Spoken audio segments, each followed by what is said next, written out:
sir. Action! Oh, I knew it was Chiwetel. I've been watching him for a long, long time. And I always felt that he was able to sort of reach that kind of performance. And I knew that he could do it.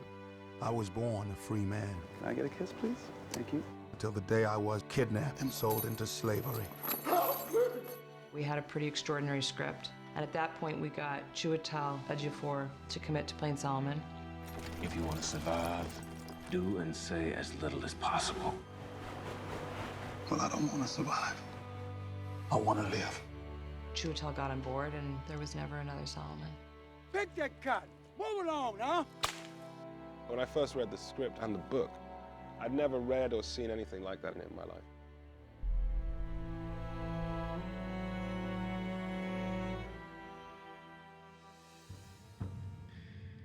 The book as a template is so useful as a way of trying to understand this character in this time. Master brought you here to work. I don't want to hear a word out of none of you. But once you read Solomon's autobiography, it puts you in a certain mindset where you start to get a little glimpse into what he's going through and what he is seeing. I originate from Canada. I guess where that is. Well, I know where Canada is. I've been there myself. Well, travel for a slave. Once I started to see that, to really feel what that emotional journey would mean for someone, it's impossible to kind of lose it. It's something that has really penetrated me. Went down to the river Jordan. Going to the plantations in the South and being in places where some of these things occurred. And that burning heat, the violence that he sees occur, you do get a glimpse of what the day-to-day must have been like. It's quite a thing.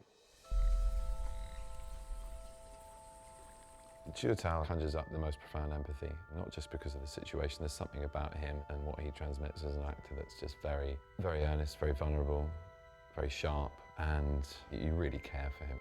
Working with Chiwetel, who's very experienced and a great actor, been a fan of his work for a long time, so bright and so just ready. It's kind of incredible. The confidence and poise and prep is really impressive.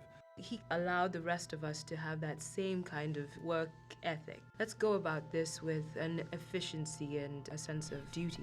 My back is thick with scars for protesting my freedom.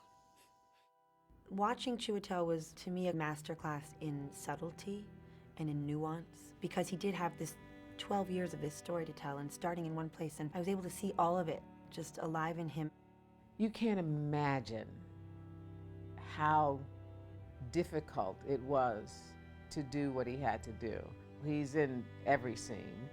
Emotionally, as an actor, it's a rigorous workout. I worked with a dialect coach and strove to indicate the passage of 12 years to the hair, makeup, voice, physicality. He became very much in depth into Solomon, and that was impressive to see. Days ago, I was with my family, in my home. Now you tell me all is lost. It takes a lot of courage and strength to keep within that character for that period of time.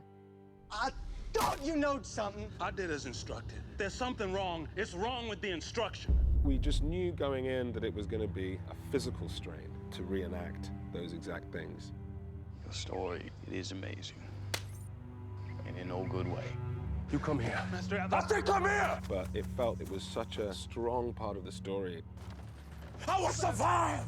I will not fall into despair. I will keep myself hardy till freedom is opportune. It was tough sort of emotionally and physically, but every day there was a sense of really connecting to Solomon and his story.